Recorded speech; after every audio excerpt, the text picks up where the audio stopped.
يا أهل الكتاب لا تغلوا في دينكم ولا تقولوا على الله إلا الحق،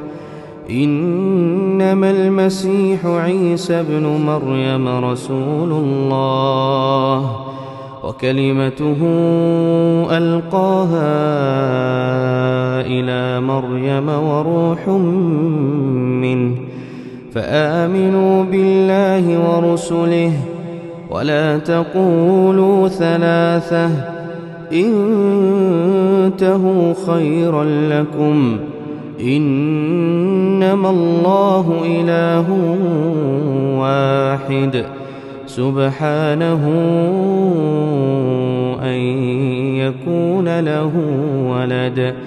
له ما في السماوات وما في الأرض وكفى بالله وكيلا.